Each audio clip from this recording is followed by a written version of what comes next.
જ્ઞાનીબેન ઠાકોરને ગદ્દાર કહેતી એક પોસ્ટ સોશિયલ મીડિયામાં વાયરલ થઈ અને રાજકારણ ગરમાયું।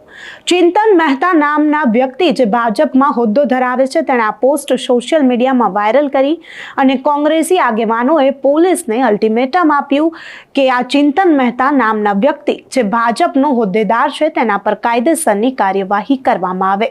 અને હવે ઠાકોર સમાજ પણ મેદાને આવ્યો છે।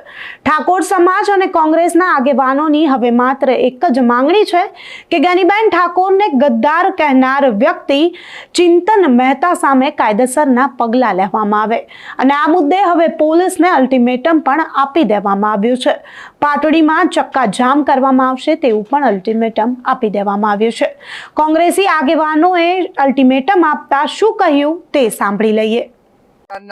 એક નાગરિક ચિંતન મહેતાએ એના ફેસબુક એકાઉન્ટ પર અમારા માન્ય સાંસદ જ્ઞાનીબેન ઠાકોર વિરુદ્ધ જે અભદ્ર ટિપ્પણી કરી હતી એ મુદ્દાને લઈ અને અમે આખી રાત પોલીસ પ્રશાસન જોડે માથાપચ્ચી કરી, તેમ છતાંય ખાલી અમારી અરજી લીધી હતી, એમને એફઆઈઆર દાખલ નથી કરી।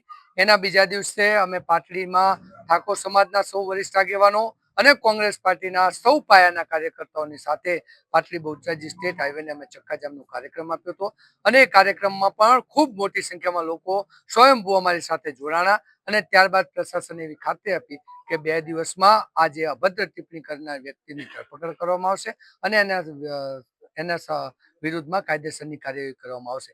પરંતુ હજુ સુધી પ્રશાસન દ્વારા કોઈ ઠોસ કાર્યવાહી કરવામાં નથી આવી અને જે પ્રમાણે આ ભારતીય જનતા પાર્ટીનો આગેવાન પણ પોતાની જાતને ગણાવે છે કે આજે પોલીસ પકડથી દૂર છે અને જો જે પ્રમાણે અમારા પૂર્વ વિસ્તારના ધારાસભ્ય નૌશાદભાઈ સોલંકીએ પોલીસ પ્રશાસનને એક અલ્ટિમેટમ આપ્યું કે 2 દિવસમાં આ યુવકની ધરપકડ નહીં કરવામાં આવે અને એના વિરુદ્ધ કાયદેસરની કાર્યવાહી નહીં કરવામાં આવે તો ઠાકોર સમાજની સાથે કોંગ્રેસ પાર્ટીનો એક કાર્યકર રોડ અને રસ્તા પર ઉતરશે અને ઉગ્રથી ઉગ્ર આંદોલન કરવામાં આવશે। અને આપના માધ્યમથી હું જણાવું કે અમારું પાટડી નગર એ શક્તિમાનું પ્રાગટ્ય ધામ છે। આજે હનુમાન જયંતિનો પાવન પર્વ નિમિત્તે હું કહું છું કે એક મહિલાનું અપમાન એ ક્યારેય ઠાકોર સમાજ અને કોંગ્રેસ પાર્ટી સહન નહીં કરી લે અને જો આ બાબતે કોઈ ઠોસ કદમ કરવામાં નહીં આવે તો આખા ગુજરાતમાં એક દાખલો બેસાડશે એવું ઉગ્રથી ઉગ્ર આંદોલનની શરૂઆત પાટડીની ધરતી પરથી કરવામાં આવશે। જ્ઞાનીબેનનું સંમેલન પણ કરવામાં આવશે, શું કહેશો?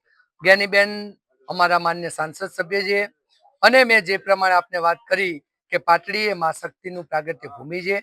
અમારા વિસ્તારમાં ખૂબ મોટી સંખ્યામાં ઠાકોર સમાજની વસ્તી છે એટલે જ્ઞાનીબેન જ્યારે પણ પોતાના સાંસદ કાળમાં એમને જ્યારે સમય આપશે હમણાં 2 કે 4 દિવસમાં એ દિવસે જ્ઞાનીબેનનો કાર્યક્રમ પાટડી ખાતે યોજવામાં આવશે।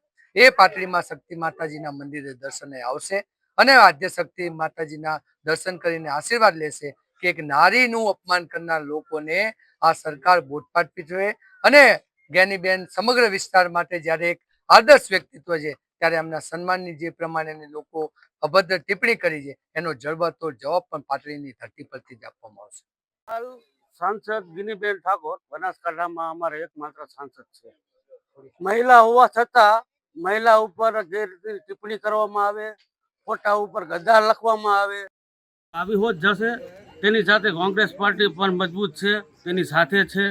તો આ જે અપમાન કરવાવાળા જે માણસ છે, જે માનવ છે, એને ધરપકડ થાય, તેને ન્યાય માટે કોઈ રસ્તો કાઢે અને જ્ઞાનીબેનને એક ન્યાય માટેનું એક સરકારને એમાં દરખાસ્ત છે કે જેમ બને એમ જેલું કરે એટલું સારું છે। એટલે કે આમાં પણ ઠાકોર સમાજ અને કોંગ્રેસ પરિવાર બંને જોડાઈને જો કંઈક રોડ ઉપર આવશે તો તેનું પરિણામ તમારે ભોગવવું પડશે। તો જ્ઞાનીબેન ઠાકોરની સભા પહેલા ઠાકોર સમાજ અને કોંગ્રેસી આગેવાનો છે તે હવે આકરા પાણીએ થયા છે અને કહ્યું છે કે બનાસની બેન જ્ઞાનીબેન ઠાકોરને જેણે પણ ગદ્દાર કહ્યા છે તેની સામે કાયદેસરના પગલાં લેવામાં આવે। આ મુદ્દે પોલીસને પણ જે અલ્ટિમેટમ આપવામાં આવ્યું તેને લઈને તમારું શું માનવું છે અમને કમેન્ટ કરી ચોક્કસથી જણાવજો તથા અમારી ચેનલ નિર્ભય ન્યૂઝને લાઇક, શેર અને સબસ્ક્રાઇબ કરવાનું ભૂલશો નહીં। આભાર।